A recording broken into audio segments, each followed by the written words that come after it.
Alright guys, Hobby Butterflies back again, continuing the German brackets winter theme. Today we have the German MMG team.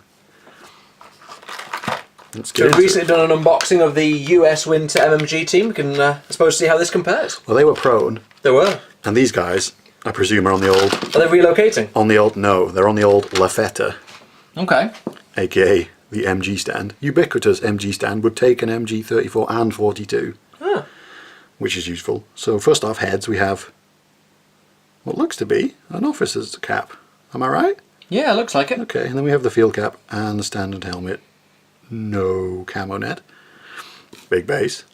So this guy, obviously, your ammunition loader. Belt fed from a box. I like it. Can't go wrong. Slung rifle. Lots of gear. Lots of gear. Great coat.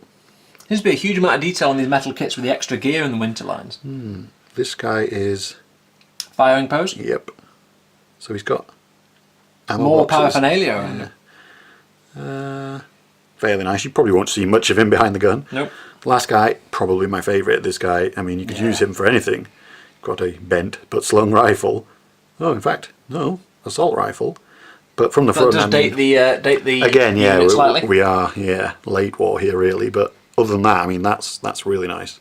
Forward observer, officer. Nice sculpt, and again he's got quite a lot of detail on the back of his greatcoat as well, lots of other bits of equipment and gear. Canteen, bread bag, standard. But yeah, I like that. Makes them tricky to paint, but it's well, means they've got nice detail. It's a trade-off, isn't it? It is. And then we have the Lafetta itself. It's a nice stand. The MG, which does look quite short here, but I guess and it's got like all the, you know, sights and extra the bits reloading apparatus.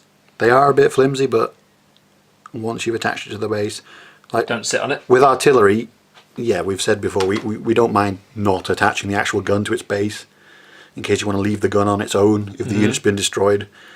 But with mortars and MGs, they're a bit small, a bit fragile. I will be gluing this to the base. My Soviet medium mortar I glued down to the base and sort of made sure it was stuck in pretty well. You plan to leave the guys separate so they can take them off as casualties? Well, interesting, yeah. The artillery team did come with spare bases. This one did not, so we might have to dig some out. But other than that, that's just a minor issue, isn't it? I like kits that actually fit on the bases they come with. Yes. Artillery kits on a little... Often don't. Is this 60mm? 50mm? It looks smaller than 60mm. It does. But an MG team... Conveniently measure. On camera, 60mm. It is. It looks tiny. It looks dinky. But MG team, mortar team will fit. No issue. So, overall, you liking it?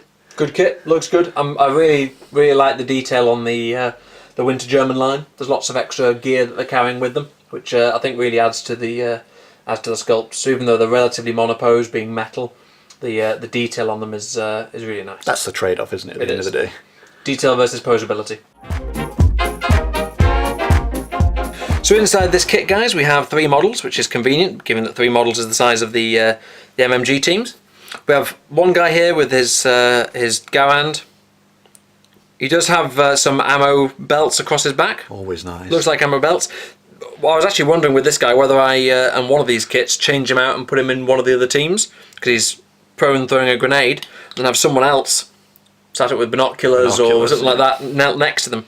So we have the actual MMG firing prone crewman himself with his bipod, and we have the ammo feeder, who of course feeds the ammo into the side of the gun. Comme ça. So nice kit, nice bit of detail. What do you think? Does what it says on the tin, doesn't it? You've got an MMG team pro in it. They look good. Does indeed. I'm trying to work out whether I'll be able to clip any of these heads off and put an airborne helmet on, or I could probably use one of these guys. I'm trying to work out whether I can clip off some of the heads and have them as airborne, and see what cross compatibility there'll be between the airborne kits and these, just to add a bit of variability so I don't have two teams. It might be enough just to change out the spotter with the grenade. Oh, you've got 2 kits, haven't you? Yeah, so you're going to have to change one guy. Just to make them not blend in too much. But a nice kit, guys. Got 2 of these, so we'll get them built and show you some pictures at the end.